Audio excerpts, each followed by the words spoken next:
Bitiruvchilarning kuch, tezkorlik, chidamlilik, egiluvchanlik kabi sifatlarini hamda davlat ta'lim standartlari darajasida egallagan ko'nikmalarni tekshirish maqsadida 9-sinf o'quvchilari uchun may oyining 1-10 kunligida jismoniy madaniyat fanidan amaliy imtihon tashkil qilingan. Xususan, shahrimizdagi 81-maktabda ham o'quvchilarga jismoniy tarbiya fanidan yakuniy davlat attestatsiyasi o'tkazilmoqda. Men bizning sinf o'quvchisi davlat yakuniy attestatsiya imtihonida birinchi bosqich yengil atletikadan 8-6 sekundda yetib keldim. Hozir bizda ikkinchi bosqich ketmoqda.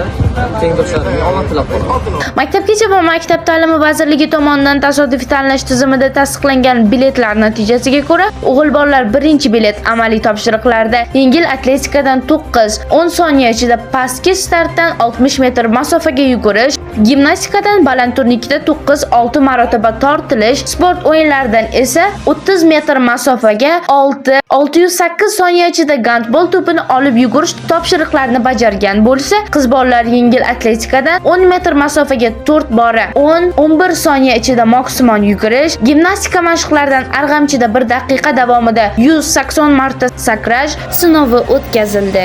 Jismoniy tarbiya imtihonlarimiz boshlangan va hozir birinchi shart bajarildi. Birinchi shart 10 metr masofaga 4 marta yugurish edi. Men bu shartda muvaffaqiyatli o'tdim va hozir ikkinchi shart boshlandi. Ikkinchi shart arg'imchoqda 1 daqiqa davomida 190 marta sakrash. Men hozir o'zimga va tengdoshlarimga omad tilayman.